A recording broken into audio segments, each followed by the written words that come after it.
اللہ کرے آپ کو سمجھ آئے.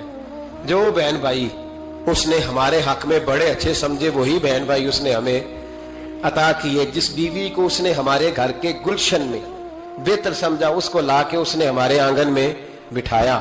اور جو اولاد اس نے ہمارے لیے باعث افتخار سمجھی وہ اولاد اس نے ہمیں عطا فرمائی. حضرت نوح علیہ السلام کا بیٹا کافر ہو گیا پر کسی جگہ انہوں نے شکوہ نہیں کیا کہ مالک یہ کافر کیوں ہوا. اللہ کے قبضے میں ہے نا دل, پھیر سکتے ہیں نا, مقلب القلوب ہے. لیکن حضرت نوح نے دعا اللہ کی رضا پر راضی رہے, اپنا مزاج بدلیں تاکہ معاشرے میں یہ جو گھٹن ہے, یہ جو ٹینشن ہے, یہ جو جھگڑا ہے, یہ جو چھینا چھانی ہے, یہ جو ایک دوسرے پر لوگوں کی نظریں ترچھی ہیں, یہ ختم ہو. سمجھیں کہ میرے حق میں جو بہتر تھا مالک نے وہ چیز مجھے عطا کر دی. میں اکثر کہتا ہوں اپنے دوستوں کو, میں کہتا ہوں مجھے ایسے لگتا ہے جو سب سے اچھے ماں باپ تھے وہ اللہ نے مجھے عطا فرمایا, اور جو سب سے بہترین اساتذہ تھے نا ان کا دروازہ اللہ نے مجھے عطا فرمایا. اور جو جس شیخ جس پیر کو اللہ نے سب سے زیادہ شان عطا فرمائی اس کا دروازہ اللہ نے مجھے دکھایا. اور اس کے بعد اتنے تابعدار شاگرد میں نے کسی کے نہیں دیکھے جتنے مجھے ملے, اور اتنے وفادار پیر بھائی اور مرید میں نے کسی کے نہیں دیکھے جتنے مجھے ملے. میں اس بات پر, اور میں بات اس لیے نہیں کر رہا, میں آپ کو دل کی گہرائی سے بات بتا رہا ہوں کہ یہ عنوان زندگی ہے, یہ روح زندگی ہے. میں کبھی کبھی بڑے ناز کے ساتھ سجدہ شکر ادا کرتا ہوں کہ ایک بہت بڑا خوش نصیب شخص ہوں. اب یہ بات صرف سوچنے کی ہے. 100 لوگوں میں سے اگر ان 2 پہ ہی بندہ غور کرے جو نافرمان ہے تو پھر زندگی آگے چل سکتی. تو 98 پر غور کیوں نہیں کرتا؟ تو 98 پر غور کیوں نہیں کرتا؟ اگر کسی شخص کے ساتھ تیرے 20 سال گزرے اور تو صرف اس ایک دن کو یاد رکھے جس دن میں اس نے تکلیف دی تھی تو پھر یہ تیری زیادتی ہے. تو باقی ان دنوں کو کیوں نہیں یاد رکھتا جن دنوں میں اس کے تیرے ساتھ محبت والا معاملہ فرمایا, خدمت والا, راضی بالرضا کا مزاج بنائے.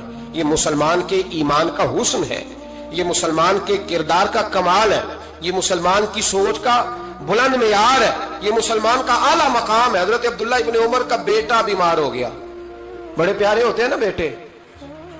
آپ بڑے پریشان تھے, شدید پریشان تھے. صحابہ کہتے ہیں ہم نے آپ کو بڑی تکلیف میں دیکھا, کبھی اس حکیم کے پاس, کبھی اس حکیم کے پاس, کبھی اس جگہ, کبھی اس جگہ. کچھ دنوں کے بعد بیٹا انتقال کر گیا. لیکن کہتے ہیں جب ہم تعزیت کے لیے گئے تو ہم نے ان کے چہرے پر بہت ساری سکون کو, بہت ساری راحت کو دیکھا. بیٹا انتقال کر گیا. جب وہ بیمار تھا تو پریشان تھے, اب جب انتقال کر گیا تو سکون میں. تو کہتے ہیں ہم نے ان سے سوال کیا کہ حضور اس وقت آپ پریشان تھے, انتقال کے بعد تو لوگ زیادہ پریشان ہوتے ہیں, اب آپ سکون میں ہیں.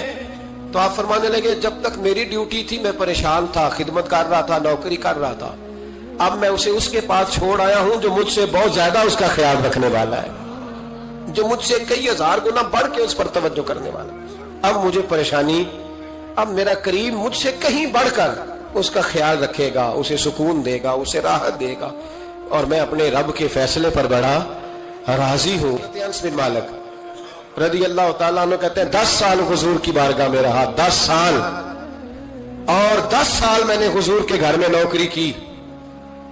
کہتے ہیں نبی پاک نے کبھی مجھے اف تک نہیں کہا. ہمارا اپنا بچہ جو ہوتا ہے نا بیٹا, اور 10 دنوں میں شاید سینکڑوں دفعہ سن لے یہ کیا کیا ہے, وہ کیا. کہتے 10 سال حضور نے مجھے, کہتے میں نے ایک دن بڑا نقصان کر دیا, کوئی بڑی چیز مجھ سے ٹوٹ گئی, بڑا نقصان ہو گیا. تو فرماتے ہیں کہ نبی پاک صلی اللہ علیہ وسلم کی ایک زوجہ محترمہ مجھ پر جلال کرنے لگی, اور ان کا جلال بالکل بجا تھا, ان کا غصہ بالکل ٹھیک تھا, اس لیے کہ میں نے واقعی بڑا نقصان کیا تھا. کہتے ہیں وہ جب جلال کرنے لگی نا تو محبوب تشریف لائے. کیا ہوا؟ کہا یا رسول اللہ یہ دیکھیں اس نے کتنی بڑی چیز توڑ دی. تو کہتے ہیں میرا خیال تھا کہ یہاں سے بھی مجھے ڈانٹ پڑنی ہے اور پڑنی چاہیے بھی, اس لیے کہ میں نے آج بڑا نقصان کیا ہے. لیکن کہتے ہیں محبوب میرے قریب آئے اور میرے کندھے پہ ہاتھ رکھا. زوجہ جلال میں تھی تو محبوب نے کیا خوبصورت جملہ کہا, ساری سوچ ہی بدل دی. فرمانے لگے اس کو نہ ڈانٹ, اس چیز کا ٹوٹنا میرے رب کی رضا تھی تو چیز ٹوٹ گئی ہے, یہ میرے رب کی رضا تھی تو یہ چیز اب یہ غریب ہے, اس کا دل نہ توڑ, وہ ٹوٹ گیا, وہ جو ہونا تھا سو ہو گیا, اب چھوڑ, یہ میرے اللہ کی اس چیز کا اتنی دیر رہنا ہی ہمارے حق میں بہتر تھا, تو ٹوٹ گئی تو ختم. کہتے بڑا جلال تھا محبوب کی زوجہ کو, لیکن انہوں نے جب بات سنی تو پھر مصطفیٰ کریم کا گھرانہ، پھر حضور کی ازواج پاک، مومنوں کی مائیں، کہتے ہیں اسی وقت وہ بیٹھیں اور انہوں نے میری طرف بڑی شفقت کی نظروں سے دیکھا اور ان کے غصے کو میں نے پیار میں بدلتے دیکھا۔ بھائی یاد رکھو، اللہ کی رضا، پھر اس وقت 2-4 لاکھ کے لیے لوگوں کو ہارٹ اٹیک نہیں ہوتا، پھر 20-25 ہزار کے لیے بلڈ پریشر اپ ڈاؤن نہیں ہوتا جب بندہ اللہ کی رضا پہ راضی رہنے لگتا، پھر چھوٹی چھوٹی باتیں اس کے لیے سہانے روح نہیں بنتی، پھر ذرا ذرا سی بات اسے تکلیف نہیں دیتی۔ جب وہ اللہ تعالیٰ کی رضا پر راضی ہونے کا عادی ہو جاتا ہے تو پھر یہ چیزیں اس کے لیے باعث آزمائش۔ نبی پاک صلی اللہ تعالیٰ علیہ وسلم کی خدمت میں حضرت زبیر بن عوام رضی اللہ تعالیٰ عنہ اور ایک انصاری صحابی آئے، انصاری صحابی، ان کا آپس میں جھگڑا تھا۔ جھگڑا کیا تھا؟ ایک چشمے سے پانی آتا تھا، پہاڑ سے پانی نیچے گرتا تھا، ایک چشمہ تھا پہاڑ سے، تو اس چشمے سے لوگ اپنے کھیتوں کو پانی دیتے تھے۔ یہ بخاری کی حدیث ہے۔ پہلے باغ تھا حضرت زبیر بن عوام کا۔ حضرت زبیر بن عوام رضی اللہ تعالیٰ عنہ نبی پاک صلی اللہ علیہ وسلم کی پھپھی کے بیٹے اور عشرہ مبشرہ صحابی ہیں۔ ان کے کھیت پہلے آتے تھے اور اس انصاری کا باغ بعد میں آتا تھا۔ جھگڑا یہ تھا کہ حضرت زبیر بن عوام کہتے تھے پانی کھیت کو پہلے میں نے دینا ہے، اور وہ انصاری صحابی کہتے تھے کہ پانی پہلے میں نے دینا ہے۔ بات حضور کی بارگاہ تک چلی گئی۔ یہ مسئلہ دنیاوی تھا، دینی۔ ہمارے ہاں لوگ کہتے ہیں کہ دینی مسئلہ مولوی صاحب بتائیں گے، دنیاوی چودھری صاحب بتائیں گے، وہ دین سے علیحدہ ہے۔ نبی پاک صلی اللہ علیہ وسلم کی بارگاہ میں جب یہ بات گئی نا تو حضور نے فرمایا بھائی پہلے کھیت چونکہ زبیر کا ہے، ہوتا ہے نا ہمارے ہاں پانی کی باریاں ہوتی ہیں، تو جس آدمی کا کھیت پہلے ہے وہ پانی پہلے پلا لے اپنے کھیتوں کو، دوسرے بعد میں پانی لگا لے۔ تو نبی پاک علیہ السلام نے فرمایا چونکہ زبیر کا کھیت پہلے ہے تو زبیر پہلے پانی لگا لے کھیت کو، اور انصاری کا باغ چونکہ بعد میں آتا ہے، اس کے کھیت بعد میں آتے ہیں تو وہ پانی بعد میں لگا لے۔ اب وہ انصاری پر یہ بات بوجھ گزری تو بے سمجھی میں، بے دھیانی میں، جوش جذبات میں بڑا سخت جملہ کہہ گئے۔ کہنے لگے یا رسول اللہ صلی اللہ علیہ وسلم، زبیر دراصل آپ کی پھوپھی کے بیٹے ہیں نا، تو میں تو پھوپھی کا بیٹا نہیں، اس لیے آپ نے فوراً فیصلہ ان کے حق میں دیا ہے۔ محبوب تو ابھی کوئی جواب دیتے ہی اللہ کے قرآن نے بولنا شروع کر دیا، اور قرآن پاک کی آیت آئی، فرمایا فلا وربک لا یؤمنون حتی یحکموک فیما شجر بینہم۔ رب کریم نے فرمایا محبوب مجھے تیرے رب کی قسم، یہ اتنی دیر تک مومن ہو ہی نہیں سکتے جب تک اپنے ہر معاملے میں تیرا فیصلہ قبول نہ کر لیں۔ جب تک ہر معاملے میں تیرا فیصلہ قبول نہ کریں اتنی دیر تک مومن ہو سکتے۔ اب اگلے لفظوں پہ غور کرنا ہے، فیصلہ بھی قبول کریں، اور اگلی بات کیا ہے؟ ارشاد فرمایا ثم لا یجدوا فی انفسہم حرجا مما قضیت، اور محبوب پھر جو تو فیصلہ کرے اس فیصلے میں یہ اپنے دل میں کوئی رکاوٹ بھی محسوس نہ کرے، اپنے دل میں کوئی رکاوٹ بھی، کان آنکھیں دل کھول کے سنے کیا کہہ رہا ہوں، نبی پاک کے کسی فیصلے پر اپنے دل میں کوئی رکاوٹ محسوس، وَيُسَلِّمُ تَسْلِيمًا، دل سے حضور کے فیصلے مانے، نبی پاک کے فیصلے دل سے، کوئی طبیعت میں رکاوٹ نہیں آنی چاہیے، ذرا برابر بھی کوئی رکاوٹ نہ آئے دل میں کہ حضور کا فیصلہ ایک طرف ہے اور میری بات ایک طرف، فوراً نبی پاک کا فیصلہ مانے، دل سے مانے، راضی بالرضا رہے۔ جب تک یہ کام نہیں ہوگا اتنی دیر تک ایمان مکمل۔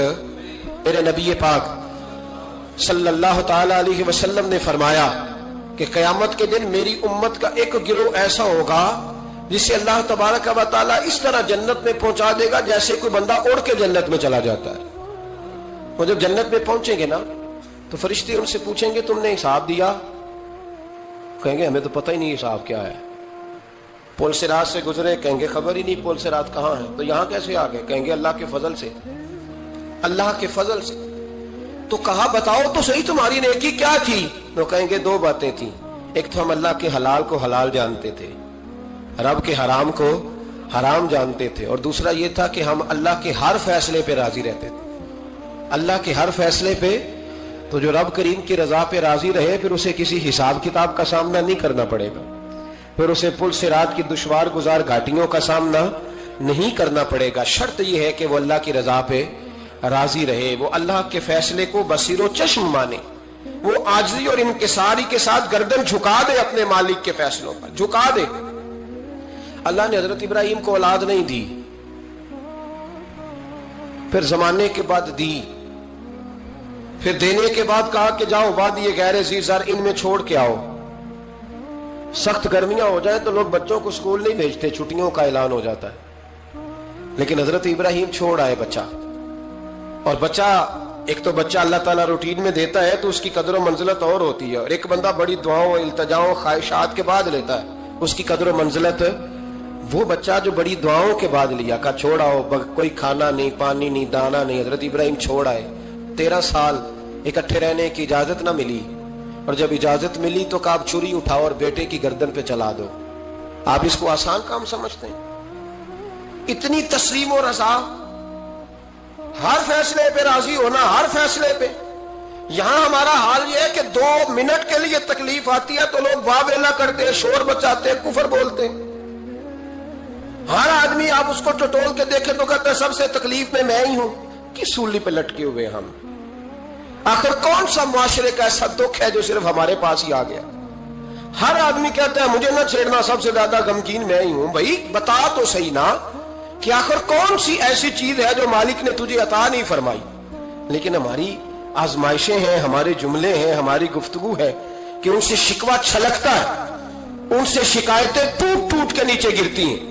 ہم یہ سوچتے ہی نہیں کہ ہمیں نہیں پتا ہمارے حق میں بہتر کیا ہے، ہمارے رب کو پتا ہے کہ ہمارے حق میں بہتر کیا ہے۔ اس لیے لوگ شکایت نہیں کرتے تھے، آج ہر بات پر شکایت ہے، ہر بات پر لوگ شکوہ کرتے ہیں، اور ہر بات پر لوگ اللہ تبارک و تعالیٰ کی بارگاہ ناز کے نافرمان بنتے ہیں۔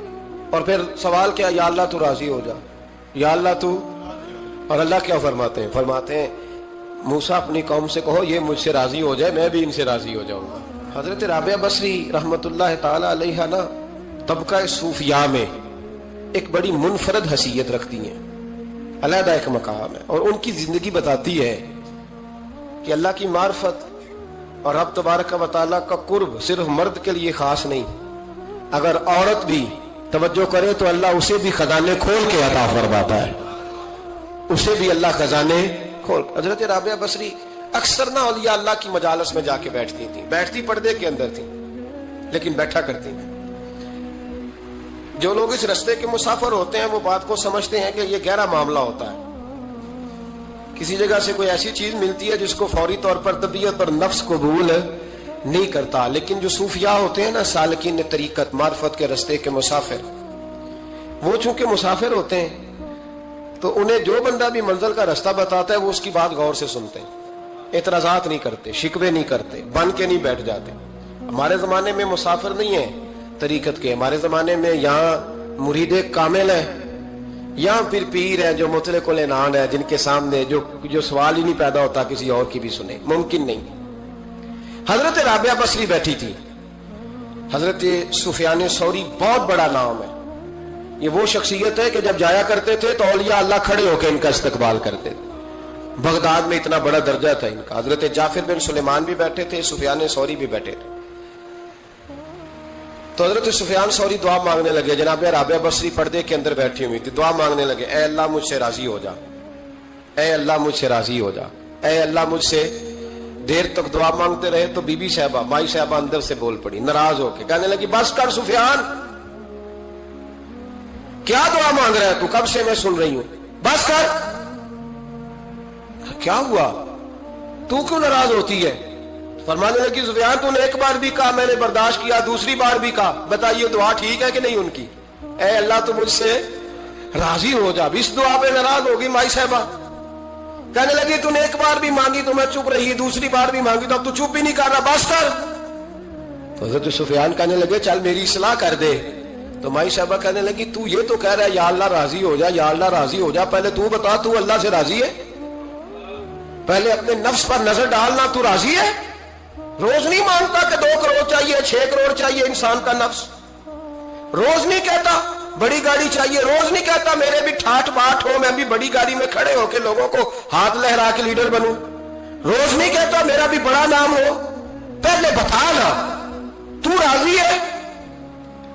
حضرت سفیان ثوری نے جب بات سنی تو جھگڑا نہیں کیا، بلکہ اللہ اکبر کہا، چیخ مار کے رونے لگے، کہنے لگے رابعہ تو سچ کہتی ہے، ابھی تو میں اس منزل تک نہیں پہنچا کہ میں رب سے راضی ہو جاؤں تو میں اسے راضی کرنے چلا ہوں، تو سچ کہتی ہے۔ قریب ہی حضرت جعفر بن سلیمان بیٹھے تھے، وہ بی بی رابعہ کے پاس گئے، کہنے لگے مائی صاحبہ مجھے تو بتا دے آخر بندہ اللہ سے راضی ہوتا کب ہے، یہ منزل شروع کب ہوتی ہے؟ تو آپ فرمانے لگے اس وقت کہ بندے کا جو حال نعمت ملنے پہ ہوتا ہے نا، جب وہی حال اس کا مصیبت آنے پہ ہو تو پھر سمجھو وہ اپنے رب سے راضی ہو گیا، پھر وہ اپنے رب سے۔ یہاں لوگ راضی نہیں ہیں، نہ شریعت کے حکم پر راضی ہیں معاذ اللہ، نہ دین کے آنے پر راضی ہیں، نہ نفاذ شریعت پر راضی ہیں، نہ لوگ اپنے ہر معاملے میں۔ دیکھیں نا کبھی کبھی تکلیف ہوتی ہے، کئی دفعہ لوگ بات پوچھنے آتے ہیں تو دل کرتا ہے انہیں ڈانٹ چھڑک دیں۔ طلاق کا مسئلہ پوچھنے کے لیے لوگ عالم کے پاس آ جائیں گے، طلاق کا مسئلہ پوچھنے۔ سوال یہ ہے کہ تو نے شادی سے پہلے کسی عالم سے رابطہ کیا تھا کہ مجھے بتائیں بیوی کے حقوق کیا ہیں، اس کے ساتھ وقت گزارنا ہے، میں نے تو کس طرح کے حقوق میں نے ادا کرنے ہیں، شریعت مجھے کیا حکم کرتی ہے؟ پوچھا تھا کسی عالم سے؟ دین کی ضرورت پڑی تو دین کے پاس آئے، لیکن دین کو عمل کرنے کے لیے کبھی حاصل ضرورت پڑی تو آ گئے، حاجت ہوئی تو آ گئے، طبیعت لگی تو آ گئے۔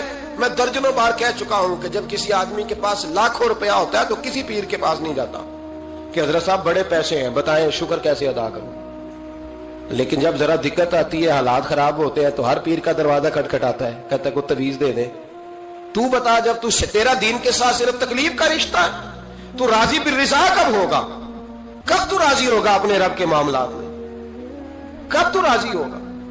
کئی دفعہ طبیعت میں تکلیف ہوتی ہے، وہ حضرت صاحب حالات بڑے خراب ہوئے، پہلے آپ نے تعویذ دیا تھا تو صحیح ہو گیا، پھر خراب ہے میں دوبارہ آ گیا، تو دل کرتا ہے ان سے کہنے سے کہ یار ہمارے ساتھ تمہارا رشتہ خراب حالاتوں کا ہی ہے، کبھی صحیح حالاتوں میں بھی آؤ نا، بڑے خوش حالات میں بھی آؤ کہ اب حالات بڑے اچھے ہیں، ہم حاضر ہیں، کوئی حکم کریں۔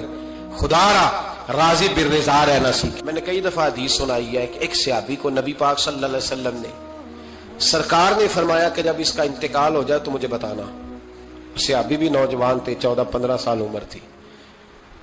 انہوں نے پتا اپنے والد صاحب کو کیا کہا، فرمایا میرا انتقال ہو جائے تو حضور کو خبر نہیں کرنی، اس لیے کہ میں رات کو انتقال کروں گا، ایسا نہ ہو کہ نبی پاک آئیں اور یہودیوں کے محلے سے گزر کے اور کوئی یہودی حضور کو تکلیف دے۔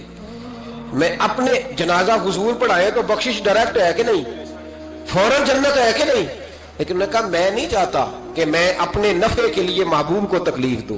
تو محبت کا انداز تو کوئی اور ہوتا ہے، جس سے محبت ہوتی ہے اس کے تو بندہ آرام کا، سکون کا، کہتا جی میرا بڑا پیار ہے، ٹھاؤ میں آیا جو ہونا اس ویلے، میں ان دوبارہ آماں، یہ کیسی بات ہوگی؟ تو یہ محبت نہیں ہے، یہ لالچ ہے۔ بہرحال جو بات عرض کرنے جا رہا ہوں، میں مضمون پر رہتا ہوں، مضمون کو سمجھیے گا۔ سید صاحب کہتے ہیں وہ بندہ جب جانے لگا تو میں نے اس کو کہا، میں نے کہا یار تو سویرے پوچھ لیتا، کیا حرج تھا، صبح پوچھ لیتا۔ حضرت صاحب بوڑھے آدمی، آدھی رات کو تکلیف دی، ابھی 2 گھنٹے میں سحری ہونے والی تھی، تو کہتے ہیں وہ چلا گیا تو سید صاحب نے مجھے بلایا، کہنے لگے محمود مسئلہ میں نے بتایا، تمہیں کیا تکلیف ہے؟ اور پھر فرمانے لگے میرا دین میرا مشن ہے، میرا دین میرا مشن ہے، شکر کرو کسی نے بات پوچھی تو ہے نا، اور اگر کوئی میرے دین کے معاملے میں کوئی بات کرنے آتا ہے تو میں اس سے اکتاتا نہیں ہوں۔ تو جب انسان راضی بالرضا رہنے لگتا ہے نا، پھر وہ ہر روز نماز پڑھ کے تکلیف نہیں اسے ہوتی، پھر روز درود شریف پڑھ کے وہ یہ نہیں کہتا کہ چلو 2-4 چھٹیاں بھی کر دو، پھر روزانہ تلاوت کر کے اسے کہیں دقت محسوس نہیں ہوتی، چونکہ اب وہ چاہتا ہے کہ جس حال میں میرا رب رسول مجھے رکھیں گے، جو حکم دیں گے، میں نے اس سے کوئی تنگی محسوس نہیں کرنی، میں نے اس کے مطابق چلنا۔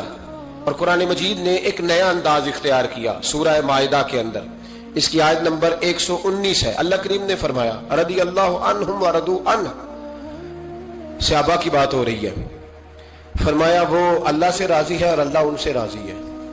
حضرت سیدنا موسیٰ علیہ السلام نے عرض کی کوہ طور پہ جا کے، مولا میری قوم پوچھتی ہے کہ کوئی ایسا کام بتا جو ہم کریں تو تو ہم سے راضی ہو جائے۔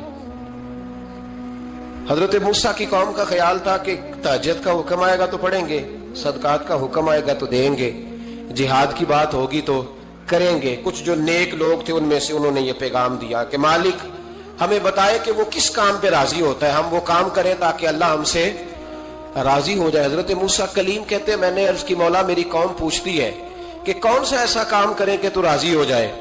تو رب کریم نے ارشاد فرمایا موسیٰ کہتے میرا خیال تھا کوئی لسٹ ملے گی، لیکن مالک نے ایک جملہ کہا، ایک جملہ، اور تفسیروں کے دریا بہا دیے. عرش کے مالک نے فرمایا موسیٰ ان سے کہو جا کے کہ وہ مجھ سے راضی ہو جائے، میں ان سے راضی ہو جاؤں گا. مجھ سے راضی ہو جائے. بندے اللہ سے راضی ہی نہیں راضی ہوتے. امام غزالی سے کسی نے پوچھا تھا، امام غزالی سے، کہ حضور اللہ کا بندے سے راضی ہونا کمال ہے یا بندے کا اللہ سے راضی ہونا کمال ہے؟ تو امام غزالی مسکرائے، فرمانے لگے رب تو بڑا ہی مہربان ہے، وہ تو بڑی جلدی راضی ہو جاتا ہے.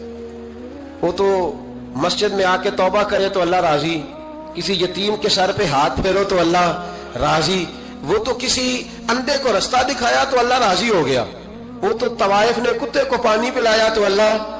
امام صاحب فرمانے لگے یہ بندہ ہے جو اللہ سے راضی نہیں ہوتا. جس کے پاس اولاد نہیں وہ کہتا ہے چلو ایک بیٹی مل جائے تو میں راضی ہوں، بیٹی مل گئی تو کہتا اب ایک بیٹا بھی ملے تو پھر راضی ہوں، پھر کہتا ہے یہ دونوں اچھی تعلیم حاصل کر لے تو پھر میں راضی ہوں، پھر کہتا ہے یہ بہت زیادہ پیسے کمائے تو پھر میں راضی ہوں. بہرحال راضی ہوتا، لیکن جو راضی ہو جاتا ہے نا، اللہ اکبر، جو اللہ سے راضی سکھی بڑا رہتا ہے، سکون میں بڑا رہتا ہے، مطمئن بڑا رہتا ہے. جو سمجھ لیتا ہے نا کہ جو میرے رب نے بہتر سمجھا وہ میرے اللہ نے مجھے.